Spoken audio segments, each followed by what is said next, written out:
na vida real. E daí? O que é essa corrente antiga, essa raiz da Índia, essa raiz do Egito, tem a ver com a gente hoje, com a minha espiritualidade hoje, concreta do dia a dia?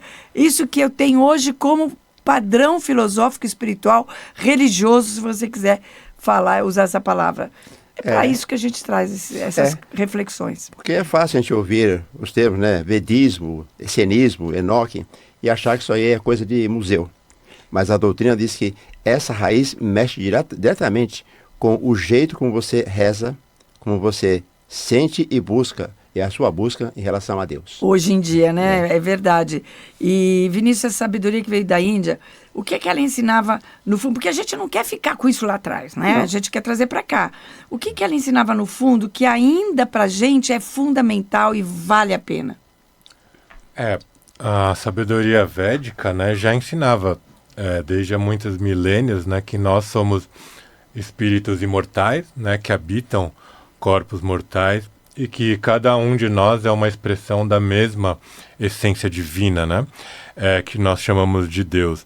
Por exemplo, no Bhagavad Gita, no capítulo 2, tem um trecho que é assim: sabe que o ser absoluto, de que todo o universo tem o seu princípio, está em tudo e é indestrutível. Ninguém pode causar a destruição desse imperecível. E esses corpos caducos, que servem como envoltórios para as almas que os ocupam, são coisas finitas, coisas do momento, e não são o verdadeiro homem real. Eles perecem como todas as coisas finitas. Aí mais adiante, né, no capítulo 15, é dito assim: nesse mundo há dois princípios, um perecível e outro imperecível. O perecível é a totalidade dos seres viventes. O imperecível é denominado o imutável. Mas há outro princípio, o mais elevado, a que se dá o nome de Espírito Supremo, o Senhor eterno e infinito, que preenche e mantém os três mundos, né? E aí, é claro, né? Vamos destrinchar tudo isso aí agora.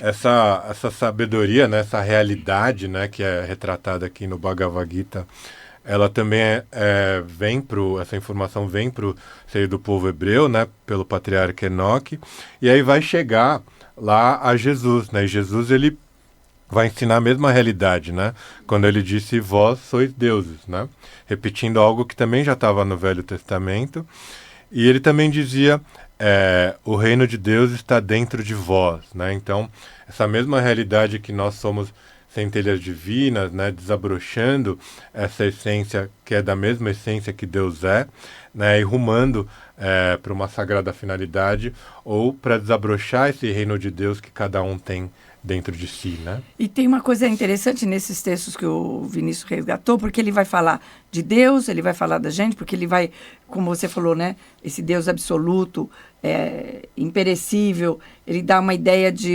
essência, porque ele fala de essência, né?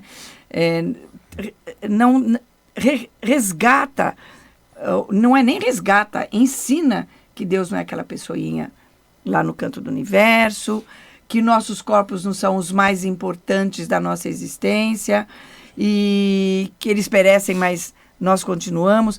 Então, no fundo, essas informações, elas se perderam um pouco, né, Vinícius?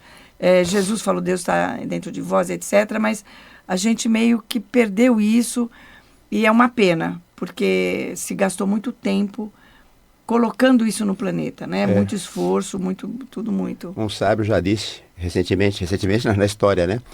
Depois dos Vedas, tudo que veio para a humanidade foi repetição.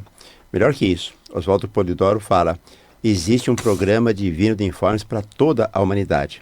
Então essa frase é mais mestre de todos os tempos que existe. O divino promete, mas sempre que a verdade enfraquecer, eu, Senhor, né? Eu volto a aparecer. Não numa região ou numa religião, mas em cada era, em cada época, em cada lugar, em cada povo. Eu quero só voltar um pouquinho, porque assim, olha, toda vez que você, eu, todos nós estamos aqui, procuramos Deus dentro da gente, não é uma loucura, né? É uma realidade. É uma realidade. Quando a gente porque a gente foi ensinado assim, porque isso é a verdade. E eu vou até trazer o verso 7, de novo aqui, do Bhagavad Gita.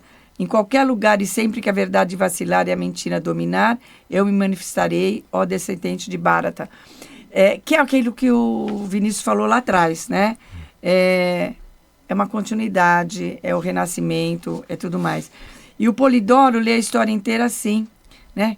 Krishna, Moisés, os profetas, Jesus, degraus de uma mesma escada e não religiões concorrentes e não irmãos separados por correntes religiosas. É muito triste isso. Tem uma coisa que está na hora de nós entendermos, e toda a humanidade entender, que é o que o Polidoro fala, e marca muito, que nenhuma verdade de fora é mais importante do que a verdade de dentro. O reino de Deus, que cada um precisa fazer, desabrochar em si mesmo. O Vinícius falou no começo do programa. Nosso objetivo é desabrochar o Deus interno que nós somos, na nossa intimidade. Hein? Mas tem uma coisa que a gente pode estranhar. Não deveria nem estranhar hoje em dia. Que é, por que era tudo tão secreto? Por que era tão sigiloso?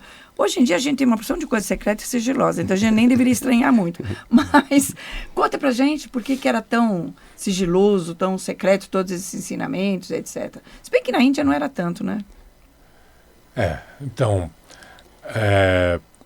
Era uma necessidade da época, né? E tem até uma série da Amazon, né, que chama A Casa de Davi, em que retrata um pouco isso, né? Por que era necessário? Porque nela aparece o rei Saul, né? Que, enlouquecido, né, pela sua sede de poder, tem um momento que ele manda matar, né, os profetas de Israel lá da época e também manda queimar as escrituras, né? Então, a revelação, ao longo da história, sempre foi alvo, né, do poder temporal, né, dos poderosos do mundo, né? Então, todo esse simbolismo, esse ocultismo, né, esse secretismo dentro de cenáculos foi necessário, né, para manter preservado, né, esse conhecimento das verdades divinas e também viva a prática, né, da revelação. As mediunidades. E qual era o motivo assim, fundamental de querer exatamente? Porque, normalmente, a perseguição eram os profetas, né? Normalmente. Por que isso? Por que os profetas? Qual era o medo dos profetas que se tinha na época? Porque a revelação ela sempre vai trazer, né, a realidade sobre as verdades divinas, né? E então, você calando, né, digamos assim, a revelação, você pode colocar o que você quiser, né? E aí, sem ser desmentido, né? Digamos assim. Tanto é assim, né? Que quando Jesus, né? Eventualmente, finalmente, né? Veio generalizar os dons, né? Veio praticar ostensivamente os dons, ele pagou com a vida, né? Esse feito, né? Digamos assim. Então é isso, né? Porque a revelação sempre contraria, né, os interesses mundanos. Com certeza. Exatamente. Confronta o poder temporal. A gente precisa lembrar o seguinte, que até Jesus, isso está lá no Evangelho Eterno, por isso que a gente fala assim, pede o Evangelho Eterno, né? Pede que a gente te manda de graça, gratuitamente, e além disso, com muito carinho, tá? Antes de eu ir para essa frase, dá o WhatsApp novamente. Para quem quiser ganhar o livro Evangelho Eterno, mande para o nosso WhatsApp com o nome e endereço completo. Nosso WhatsApp é 996084846. E você vai receber também uma pergunta, né? Podemos continuar mandando informações para vocês por esse WhatsApp? Você vai responder sim ou não, tá? Olha, até Jesus Cristo, o Ministério do Consolador teve caráter esotérico, fechado. Depois disso, foi tudo aberto. Então, a gente vive do lado de cá dessa virada. O que era segredo de cenáculo, hoje está aberto. Isso é um presente. Isso é também uma responsabilidade. Então, a revelação, os 12 minutos, deixou de ser privilégio de poucos para ser direito de muita gente, né? Então, esse é o grande legado de Jesus, que veio através lá da linha profética dos hebreus, né? A quem a gente agradece. E eu ia falar, bom, você fala bastante aí, mas qual é a síntese da mensagem? Está na palavra de Jesus. Ele disse, recebereis a virtude do Espírito Santo e ser-me-eis testemunha em Jerusalém, na Judéia, na Samaria e até os confins da terra. Então, os informes divinos é para toda a humanidade. Sempre foi. Vamos ao próximo bloco?